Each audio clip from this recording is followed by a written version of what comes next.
Hello, good morning, जोहार। मैं संजय और आप देख रहे हैं न्यूज झारखंड। चलिए जानते हैं आज की मुख्य 25 बड़ी खबरों को। पहली बड़ी खबर की बात करूं तो झारखंड कैबिनेट में उद्योग नीति पर मुहर। कोरोना को मात देने में जुटे आउटसोर्सिंग कर्मियों को मिलेगा प्रोत्साहन राशि। झारखंड के सीएम हेमंत सोरेन की अध्यक्षता में मंगलवार को कैबिनेट की बैठक में 6 प्रस्तावों पर मुहर लगाई गई है। इसके तहत जहां झारखंड औद्योगिक एवं निवेश प्रोत्साहन नीति 2021 को स्वीकृति दी गई है, वही गुरु शिष्य परंपरा के तहत प्रशिक्षण नियम 2021 की स्वीकृति दी गई है।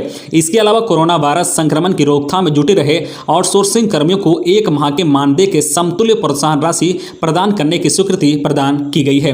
इधर झारखंड कैबिनेट की बैठक में बीएड कॉलेज में सत्र 2021-23 के लिए एडमिशन संबंधित संयुक्त प्रवेश प्रतियोगिता परीक्षा आयोजित किए बिना मेगा सूची तैयार करने एवं काउंसलिंग एजेंसी के रूप में जेसीई सीईबी रांची को पदाधिकृत करने की स्वीकृति दी गई है।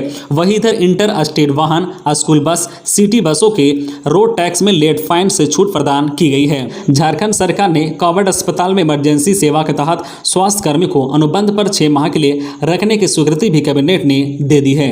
अगली बड़ी खबर की बात करूं तो रमेश बैस बने झारखंड के नए राज्यपाल। 7 बार संसद बनने का है कीर्तिमान।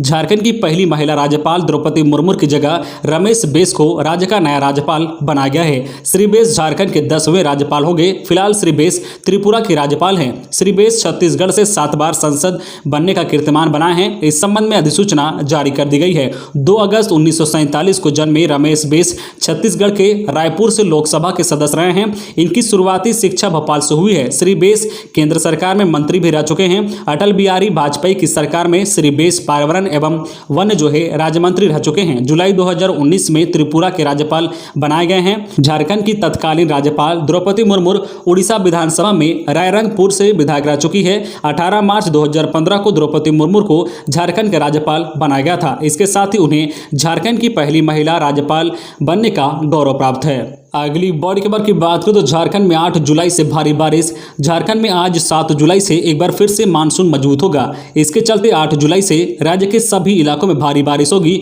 मौसम केंद्र के वैज्ञानिक एससी मंडल ने बताया है कि 8 जुलाई से मानसून की स्थिति मजबूत हो जाएगी। इसके बाद राज्य में झमाझम बारिश होगी। उन्होंने बताया कि पिछले कुछ दिनों से मानसून के कमजोर रहने के बावजूद यूपी बिहार से होकर नागालैंड तक बने ईस्ट वेस्ट टर्फ लाइन से नमी बढ़ने से झारखंड में कहीं हल्के से मध्यम दर्ज की तो कहीं कहीं भारी बारिश होती रही है। मानसून के सक्रिय होने के बाद बारिश की असमानता समाप्त हो जाएगी। अगली बड़ी खबर की बात करें तो झारखंड में भी खुलेंगे स्कूल, कॉलेज, मंदिर। हेमंत सोरेन आज जारी कर सकते हैं नई अनलॉक गाइडलाइन। झारखंड में अनलॉक 5 की मियाद 8 जुलाई सुबह 6 बजे खत्म हो रही है। ऐसे में उम्मीद है कि हेमंत सोरेन सरकार अनलॉक 6 की गाइडलाइन पर विचार विमर्श कर आज बुधवार की शाम तक नए दिशा निर्देश जारी कर सकती है। बिहार के बाद झारखंड में भी कोरोना के कम होते मामलों को देखते हुए अनलॉक 6 में शिक्षण संस्थान, कोचिंग संस्थान और मंदिरों को भी कुछ शर्तों के साथ खोले जाने की उम्मीद की जा रही है। बता दें कि झारखंड में कोरोना के मामलों में तेजी आने के बाद 24 अप्रैल को स्वास्थ्य सुरक्षा सप्ताह के रूप में मिनी लॉकडाउन की शुरुआत हुई थी।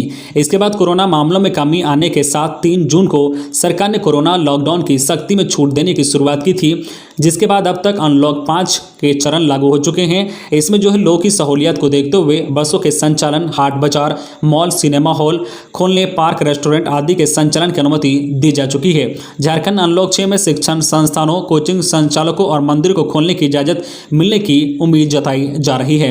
खबरों में आगे बढ़ने से पहले आपसे रिक्वेस्ट है कि अगर आप चैनल को सब्सक्राइब नहीं किए हैं तो प्लीज चैनल को सब्सक्राइब करके बेल आइकन प्रेस कर दे, जिससे आपको झारखंड की हर छोटी बड़ी खबर का अपडेट आप तक पहुंचता रहे। चलिए बढ़ते हैं खबरों की ओर। अगली बड़ी खबर की बात करें तो शिक्षा मंत्री निशंक ने की घोषणा। जेईई मेन तीसरे चरण की परीक्षा 20 और चौथे चरण की 27 जुलाई से। केंद्रीय शिक्षा मंत्री रमेश पोखरियाल निशंक ने मंगलवार को अप्रैल और मई सत्र की जेईई मेन परीक्षाओं की नई तिथियों की घोषणा कर दी है।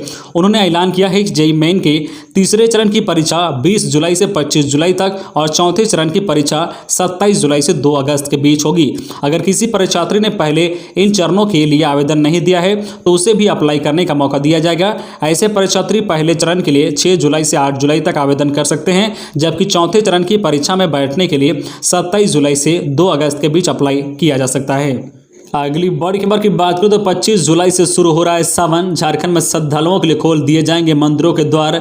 भगवान शिव का प्रिय माह सावन 25 जुलाई से शुरू हो रहा है। सावन माह के पहले पक्ष में द्वितीया तिथि की हानि और सप्तमी तिथि की वृद्धि है। इस कारण से यह पक्ष 15 दिनों का है। 26 को पहला सोमवारी व्रत है। श्रद्धालुओं के मंदिर में प्रवेश की अनुमति को लेकर मंदिर प्रबंधन समिति सरकार के निर्णय का इंतजार कर रही है। इस बार सावन माह में 4 सोमवारी पड़ेगी। दूसरी सोमवारी 2, तीसरी सोमवारी 9 और चौथी व अंतिम सोमवारी 16 अगस्त को पड़ेगी। मंदिर प्रबंधन समिति सरकार के निर्णय का इंतजार कर रही है। यदि सरकार मंदिरों में पूजा करने की अनुमति प्रदान करती है तो मंदिरों को आम भक्तों के लिए खोल दिया जाएगा, अन्यथा पूजा पाठ करने के बाद मंदिर को बंद कर दिया जाएगा। भक्तों को पिछली बार की तरह घरों में ही रहकर पूजा करनी होगी। कहीं भी समारोह का आयोजन नहीं होगा। अगली बड़ी खबर की बात करूं तो एम्बुलेंस की सौगात 24 जिलों के लिए नियोनेटल एम्बुलेंस खरीदेगी राज्य सरकार। कोरोना की तीसरी लहर से बच्चों को बचाने की तैयारी। झारखंड में कोरोना की तीसरी लहर की आशंका और इसमें बच्चों की बड़ी संख्या के संक्रमण होने के खतरे के बीच सरकार ने महत्वपूर्ण निर्णय लिया है। स्वास्थ्य विभाग पहली बार बच्चों के लिए 24 नियोनेटल एम्बुलेंस खरीदने जा रही है। यह एम्बुलेंस सभी 24 जिलों के सदर अस्पतालों को दी जाएगी। सदर अस्पताल में भर्ती संक्रमित बच्चों की गंभीर स्थिति होने पर उन्हें रिम्स रांची, एमजीएम जमशेदपुर और पीएमसीएच धनबाद जैसे बड़े अस्पताल में रेफर कर नियोनेटल एम्बुलेंस से भेजा जाएगा। नियोनेटल एम्बुलेंस में नवजात शिशु केबिन विशेष रूप से होगा जो पूरी तरह से बैक्टीरिया मुक्त होगा। अगली बड़ी खबर की बात करें तो जनगणना के लिए संसद व मंत्रियों को ज्ञापन सौंपेंगे ओबीसी मोर्चा। केंद्र सरकार ओबीसी समुदाय को अधिकार देना नहीं चाहती है, इसलिए देश में अभी तक जाति आधारित गिनती को लेकर कोई जानकारी नहीं दी गई है। यही कारण है कि राष्ट्रीय ओबीसी मोर्चा देश में जाति आधारित जनगणना कराने के लिए आंदोलनरत है।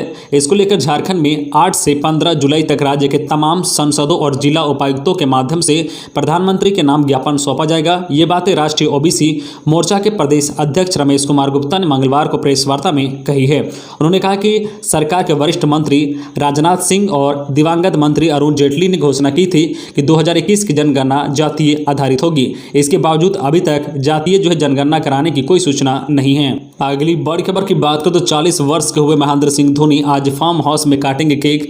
भारतीय क्रिकेट टीम के पूर्व कप्तान महेंद्र सिंह धोनी बुधवार को 40 वर्ष के हो गए हैं। 7 जुलाई 1981 को जन्म लेने वाले धोनी अंतर्राष्ट्रीय क्रिकेट में जब से आए हैं, कम ही मौके पर अपने जन्मदिन पर घर में मौजूद रहे हैं। लेकिन अंतर्राष्ट्रीय क्रिकेट से संन्यास के बाद अब उनका ज़्यादातर समय रांची में ही बीतता है। रांची के सेबो स्थित फार्म हाउस में अपने खेत पर वक्त बिताना उनकी रोज की दिनचर्या में शामिल है। धोनी के करीबी मित्रों के अनुसार शुरू से ही माही को तामझाम पसंद नहीं है।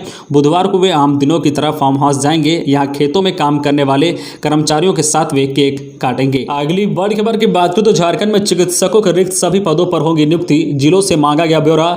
झारखंड में चिकित्सकों के रिक्त सभी पदों पर नियुक्ति होगी। इसे लेकर सभी जिलों से रिक्तियों का ब्यौरा मांगा गया है। वैसे स्वास्थ्य केंद्र जिनके भवन बनकर तैयार हो चुके हैं उनमें भी सृजित पद पर भी नियुक्ति होगी। जिसमें पद सृजित नहीं है उनमें पद सृजित किए जाएंगे। अपर मुख्य सचिव अरुण कुमार सिंह ने सभी सिविल सर्जन के साथ हुई वर्चुअल बैठक में इसे लेकर निर्देश दिए हैं। अपर मुख्य सचिव ने सभी सिविल सर्जनों को अनधिकृत रूप से ड्यूटी से गायब रहे चिकित्सकों की पहचान कर उन्हें नोटिस जारी करते हुए आवश्यक कार्रवाई करने के निर्देश दिया है। कहा है कि जो चिकित्सक नोटिस के बावजूद ड्यूटी पर नहीं आते हैं उनकी बर्खास्ती की कार्रवाई करे ताकि उन पदों पर नई नियुक्ति हो सके। अगली बड़ी खबर की बात करें तो सदर अस्पताल पहुंचा ऑक्सीजन प्लांट, जल्द होगी सप्लाई। देवघर में पाइपलाइन से ऑक्सीजन की सप्लाई का इंतजार अब समाप्त हो गया है। एक सप्ताह के अंदर मरीजों को पाइपलाइन से ऑक्सीजन मिलेगा। मंगलवार को ऑक्सीजन प्लांट सदर अस्पताल पहुंचा है। यहां लाई गई मशीन पूरी तरह से तैयार है। बताया कि गुजरात में ऑक्सीजन प्लांट को तैयार किया गया है। बक्सर में इसके पुर्जों को तैयार किया गया है। सदर अस्पताल परिसर में बनाए गए प्लांट के लिए जो प्लेटफॉर्म पर स्थापित कर इसका ट्रायल किया जाएगा। इसके बाद इस मशीन से ऑक्सीजन की सप्लाई पाइपलाइन से शुरू कर दी जाएगी। बताया गया है कि इस मशीन की क्षमता 1 घंटे में 1000 लीटर ऑक्सीजन तैयार करने की है। मशीन को civil surgeon doctor Yugal Kishore Chaudhary व जिला खनन पदाधिकारी राजेश कुमार की देखरेख में सदर अस्पताल तक लाया गया है। अगली बड़ी खबर की बात करें तो देश में पिछले 24 घंटे मिले 34,026 नए केस, 51,827 मरीज हुए ठीक, वही 552 की हुई मौत। देश में पिछले 24 घंटे में कोरोना के 34,026 मामले सामने आए हैं। इस दौरान 51,827 लोगों ने कोरोना को मात दी है, वही 552 लोगों ने संक्रमण की वजह से जान गंवा दी है। बीते दिन आए कोरोना संक्रमितों का आंकड़ा पिछले 111 दिन में सबसे कम है। इससे पहले 16 मार्च को कोरोना के 28,869 मरीज मिले मिले थे। वही रोजाना होने वाली मौत में भी कमी रिकॉर्ड की गई है। बीते दिन जो है संक्रमण की वजह से जान गंवाने वालों का आंकड़ा पिछले 3 महीने में सबसे कम है। इससे पहले 3 अप्रैल को 514 लोगों की जो है कोरोना से जान चली गई थी। अगली बड़ी खबर की बात करें तो अभिभावक संघ ने सोशल मीडिया पर चलाया मुहिम।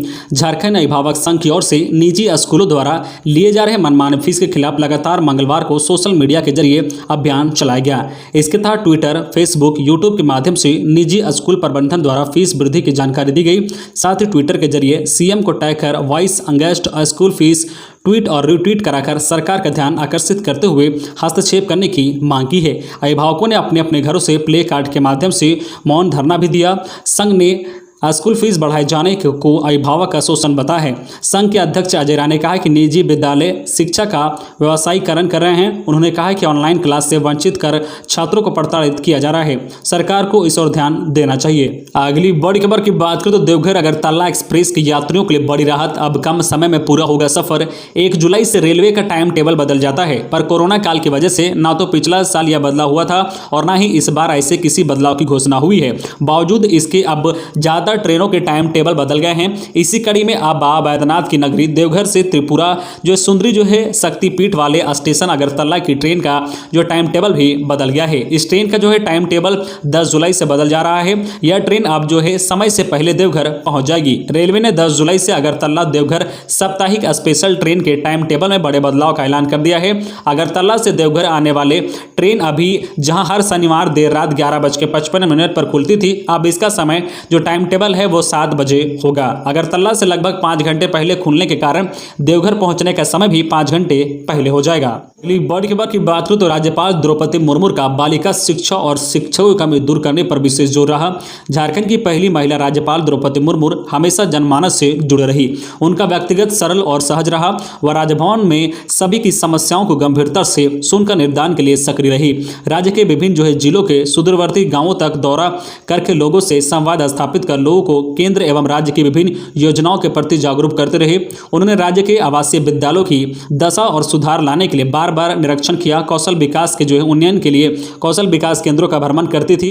रोजगार परक शिक्षा की वकालत करती रही। कोरोना काल में लोगों को जागरूक करने पर भी उन्होंने काफी जोर दिया। राज्यपाल लोगों को जो है शिक्षित एवं जागरूक करने के लिए संदेश देती रही। उन्होंने बालिका शिक्षा पर विशेष ध्यान दिया। राज्य में जो शिक्षकों के अभाव को कम करने का प्रयास भी करती रही। अगली बड़ी खबर की बात करें तो गिरिडीह पुलिस ने 4 पहिया वाहन की चोरी करने वाले गिरोह का किया पर्दाफाश। बिहार से 2 अपराधी गिरफ्तार, 2 वाहन बरामद। गिरिडीह जिले के अलग अलग थाना क्षेत्र में 19 और 20 जून की रात्रि में 3 कार की चोरी की गई थी। इस दौरान पुलिस द्वारा कार चोरी कांड का उद्भेदन करते हुए इसमें संलिप्त 2 अपराधियों को बिहार से गिरफ्तार कर लिया है। इसकी जानकारी गिरिडीह एसपी अमित रेणु ने पुलिस लाइन में प्रेस वार्ता कर दी है। उन्होंने बताया कि जो है हिरोडी थाना क्षेत्र, नगर थाना क्षेत्र और डुमरी बाजार से 4 पहिया वाहन की चोरी अज्ञात अपराधियों द्वारा की गई थी। बताया गया कि तीनों थाना में गाड़ी चोरी को लेकर अलग अलग कांड जो है दर्ज की गई थी। एक ही रात में 3 गाड़ी की चोरी की घटना को गिरिडीह एसपी ने संज्ञान में लेते हुए खोरी महुआ अनुमंडल पुलिस पदाधिकारी के नेतृत्व में एक छापेमारी टीम गठित की, जिसके बाद पुलिस द्वारा गहन जांच अभियान चलाकर 2 अपराधी समेत चोरी की गई बेलोनो कार, चोरी में प्रयुक्त जो है ब्रेजा कार, घटना में प्रयुक्त मोबाइल, काले रंग का बैग को बिहार राज्य के मुजफ्फरपुर से गिरफ्तार किया गया है। अगली बड़ी खबर की बात करें तो इंटर स्टेट वाहन चोर गिरोह के मास्टर माइंड समेत 10 आरोपी गिरफ्तार।